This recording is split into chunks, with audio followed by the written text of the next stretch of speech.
그렇죠. পুরা ডিটেলস কইবা সপ্তাহে কবে টার্ন বইছে এবং কি খেলা হইতেছে কারা করতেছে এগুলো ডিটেলস।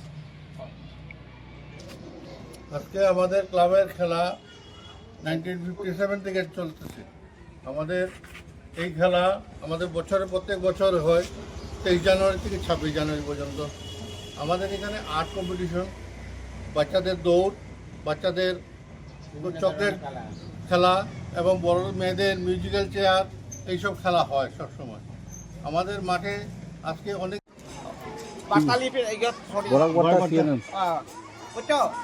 এখন বেরন নাই কিটা কাবাডি আর করলে দুইটা বেনান পাঠাই যায় না এটা আনা হয়েছে না। আচ্ছা তারা মনেই তো গেছে আমি বুঝলাম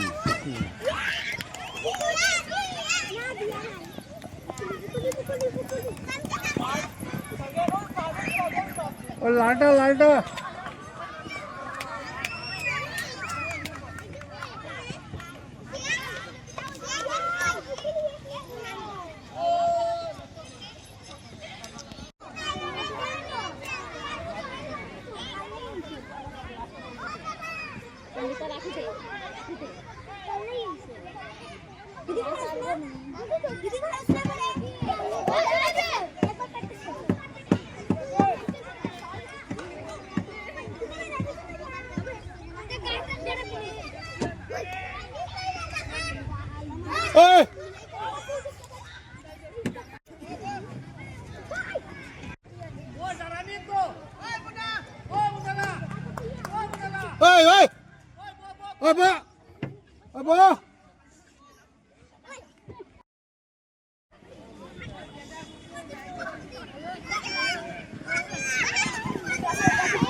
আজকে আমাদের ক্লাবের খেলা 1957 থেকে চলতেছে।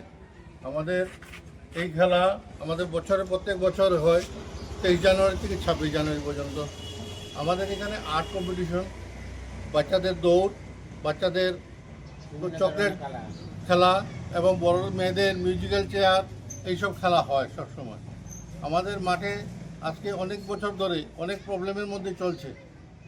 সেই প্রবলেম আমরা মাননীয় মন্ত্রী কৌশিক রায়কেও জানিয়েছি এবং উনি আশ্বাস দিয়েছিলেন যে আমাদের এই মাঠের সংস্কারের জন্য উনি ফান্ড দেবেন। তো আজকে এই দুটা পেয়ে যায় তাহলে এই বৃহত্তর মালগ্রামে দুটো মাঠ, একটা হচ্ছে ইটখোলা মাঠ, একটা হচ্ছে আমাদের মালগ্রাম উদয়শঙ্কর মাঠ। এই দুই মাঠেই আমাদের অনেক পরিবর্তন, অনেক বাচ্চারা খেলাধুলা অনেক কিছু শিখতে পারবে। তাই আমি অনুগ্রহ করব সবাইকে যে আমাদের এই মাঠের সম্বন্ধে সবাই আগে আসুন এবং মালগ্রামবাসীকে খেলাধুলা, ফুটবল খেলা, ক্রিকেট খেলা সবসময় আসার জন্য। আজকে আমাদের এখানে ক্রিকেট চলছে, অনেক ক্লাব যেমন ধরুন সোনারীপট্টি এবং পোস্ট অফিস, তারপর পাঞ্জাব ব্যাংক এখন ইদানিং খেলবে আমাদের কোর্ট, হাইকোর্ট, আমাদের লোকাল কোর্টের প্লেয়ার অ্যানুয়াল প্রোগ্রাম তারা করবে এবং তারা 31 এবং 1 তারিখে তারা প্রোগ্রাম করবে। তাই আমি সবার কাছে অনুরোধ রাখছি যে আপনারা এই মাঠ সম্বন্ধে সবাই আগিয়ে আসুন এবং আমাদের সহযোগিতা করুন। ধন্যবাদ। আপনার ভালো নাম?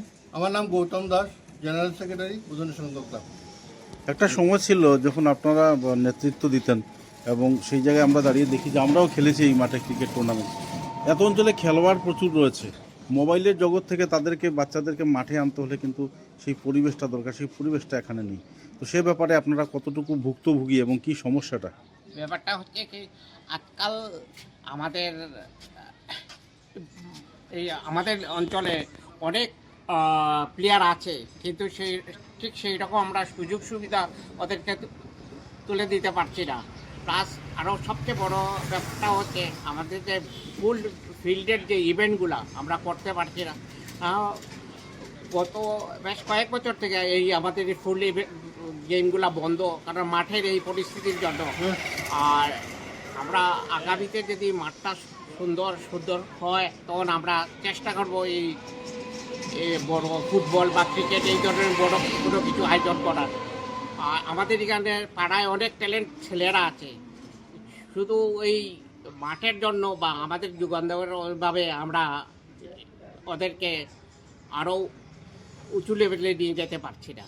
আজকে ধরুন আপনারা বলছেন যে আমাদের বাচ্চাদের যে আজকে মোবাইলে যা খেলা হচ্ছে এরা এখানে আসছে না, এর জন্য দায়ী হচ্ছে আমরা নিজেরা গার্জিয়ান।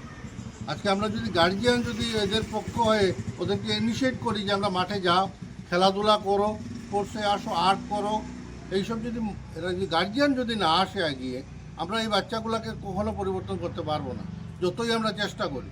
কারণ গার্জিয়ান হচ্ছে মেইন এখানে। আমরা চেষ্টা করে যাচ্ছি যে ওরা খেলা আসুক, ক্রিকেটে খেলতে আসুক, ছোটো ছোটো বল নিয়ে মাঠে নামুক, কিন্তু বেশিরভাগ সময় দেখা যাচ্ছে যে গার্জিয়ান ওদের মোবাইল দিয়ে ওদেরকে অন্য রাস্তায় নিয়ে চলে যাচ্ছে। তাই আমি সবাই গার্জিয়ানদেরকে আমি অনুরোধ করব, আপনার বাচ্চাদেরকে মাঠে নামান, খেলতে